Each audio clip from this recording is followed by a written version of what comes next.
Hi friends, అందరు పండగ బాగా చేసుకున్నారా ఫ్రెండ్స్? మేము కూడా బాగా చేసుకున్నాం ఫ్రెండ్స్. పండగ చేసినవి అయిపోయాయి.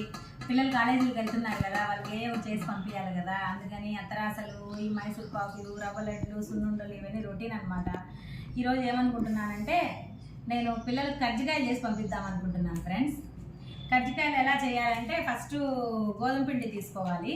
గోధుమ పిండి ఏంది, ఆటా ఆశీర్వాదం అవి కాదు, మామూలు లూజ్ గోధుమ పిండి దొరుకుతుంది కదా తెల్లగా. దాన్ని తీసుకొని దాంట్లో బాగా కొంచెం ఎక్కువ నూనె పోసి కొంచెం ఉప్పు వేసి దాన్ని ఈ కన్సిస్టెన్సీలో కలుపుకోవాలి ఫ్రెండ్స్. కలుపుకొని దాన్ని ఇలా ఉండలుగా చేసుకొని ఇలాగా రుద్ది ఉండలు చేసుకోవాలి. ఇలా రుద్ది ఉండలు చేసుకొని దానిపైన కొంచెం పొడిపిండి చల్లుకొని రేకు పలుసుగా రుద్దుకోవాలి ఫ్రెండ్స్. రుద్దుకున్నాం కదా, రుద్దుకున్నాం కదా ఫ్రెండ్స్. ఇదిగో కజ్జికాయలు పెట్టే ఫ్రెండ్స్. మన ఊర్లో ఏంటంటే కజ్జికాయలను అతికిచ్చి అల్లుతారు.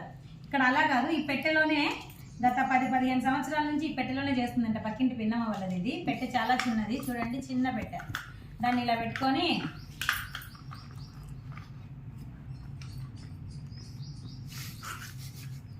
ఇది ఓపెన్ చేసుకోవాలి. ఇలాగా ఇలా పెట్టుకొని ఇలా వేసుకోవాలి ఫ్రెండ్స్. కజ్జికాయ రేకుని ఇలా కొంచెం ఇలా పెట్టుకొని ఒక 2 స్పూన్లు ముందు ఇది చెప్పొద్దా మీకు, ఇదిగో పిండి తీరా.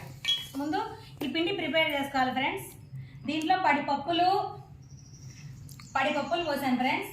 పడిపప్పులకు తగ్గట్టు 4 భాగాలలో 1 భాగం బెల్లం వేసి 3 భాగాలు చక్కెర వేసాను, యాలక్కాయలు వేసాను, వాటిని మిక్సీకి వేసి కొబ్బరి తురుము వేసాను. అంతే ఫ్రెండ్స్, ఇంకేం వేయలేదు. దాన్ని ఇలాగ రెడీ చేసుకోవాలి. దీంట్లో కొంచెము ఒక చారెడు, ఒక ఇంత నెయ్యి మిక్స్ చేశాను. దీంట్లోనే కొంచెము నెయ్యి మిక్స్ చేస్తే ఏంటంటే వెట్గా అవుతుంది అనమాట. వెట్గా అయినప్పుడు మనము ఇలా అతుక్కోవడానికి ఈజీగా ఉంటుంది. డ్రైగా ఉండింది అనుకోండి, పొడి పొడి పక్కకు పోతుంది, అది మనం ఆటింది. ఇప్పుడు దీంట్లో ఈ పిండిని ఇలా కొంచెం చెయ్యి మూసినట్టుగా పెట్టాలి. పెట్టి 2 స్పూన్లు వేయాలి ఫ్రెండ్స్. చూడండి, నాకు సరిగ్గా రాదు, నేను ఒకటే వేస్తాను ఫ్రెండ్స్. 2 స్పూన్లు వేసుకొని ఇలాగ అనుకొని, ఎప్పటికీ ఈ అంచులకు మాత్రం ఈ పిండి తగలకూడదు ఫ్రెండ్స్. ఈ అంచులకు పిండి తగిలిందంటే అంచులు అతుక్కోవు. మెల్లగా ఈ డబ్బాను ఇలా క్లోజ్ చేసుకోవాలి.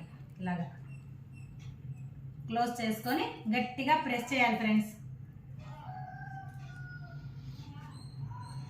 గట్టిగా ప్రెస్ చేసిన తర్వాత